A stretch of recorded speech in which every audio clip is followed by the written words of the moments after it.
मैं Subhash Chandra, Nehru inter college, मनसा छापर, कुशीनगर। कक्षा 10 के बच्चे तुलसीदास जी के पद्य को हम लोग पढ़ रहे थे।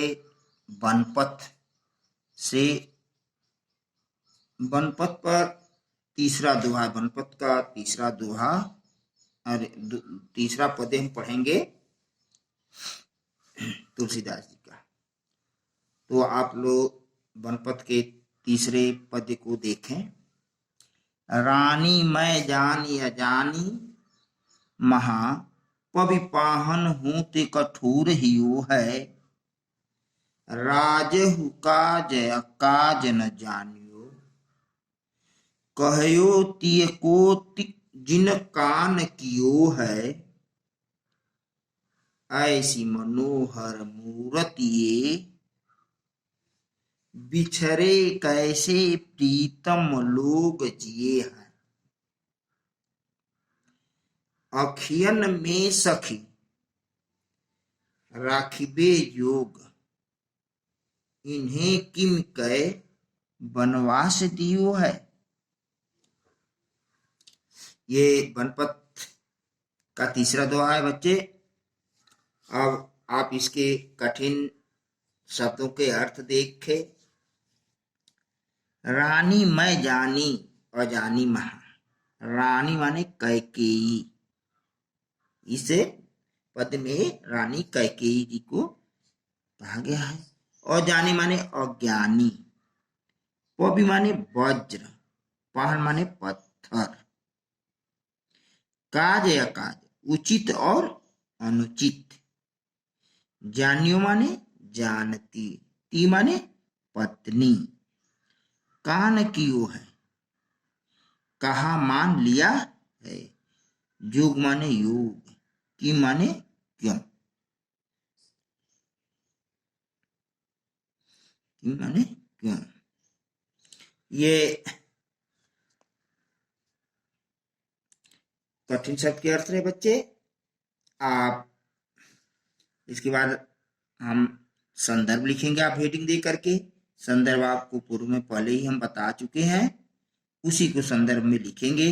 प्रसंग में इस पद के पद से ही निकालकर हम प्रसंग लिखते हैं।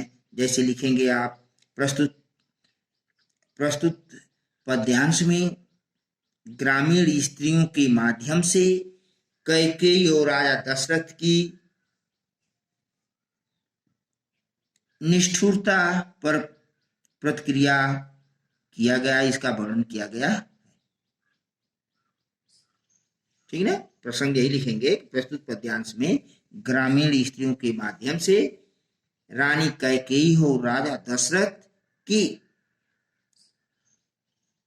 निष्ठुरता पर वर्णन किया गया, जिसे राम लक्ष्मण सीता जी को वनवास कर देते हैं, उस विषय पर इन्होंने प्रतिक्रिया की है, उनका वर्णन किया गया है। व्याख्या लिखेंगे।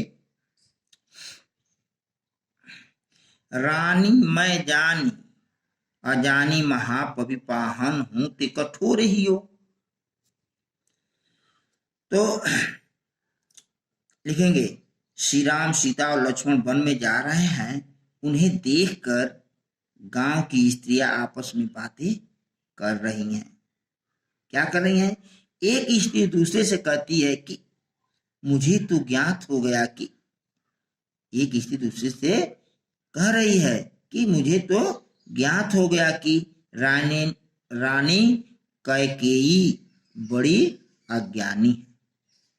एक स्त्री दूसरी स्त्री से कहती है मुझे तो ज्ञात हो गया कि रानी कैकेयी बड़ी ही अज्ञानी है। और क्या है? वह पत्थर से भी पविपाहन होते कठोरी, वह पत्थर से भी कठोर हृदय वाली, वो पत्थर से ही कठोर हृदय वाली स्त्री है, नारी है। क्यों? कि इन्होंने इन तीनों को वनवास देते समय थोड़ा भी दया नहीं आई। फिर है राजहु काज काज न जानियो, कहियो ते को जिन कान कियो है। और राजा दशरथ ने उचित अनुचित का भी विचार न कर अपनी पत्नी का कहा मार्ग मानकर इन्हें वन में भेज दिया है। इन्हें वन में भेज दिया है। ऐसी मनोहर मूर्ति बिछड़े कैसे प्रीतम लोग जिए हैं। और कहती हैं कि ये तीनों इतने मनोहर व सुंदर हैं कि इनके बिछुड़ कर इनके प्रियजन कैसे जीवित रहेंगे। और कह रही हैं अखियन में सखी रखबे योग इन्हें किम कै वनवास दियो हैं।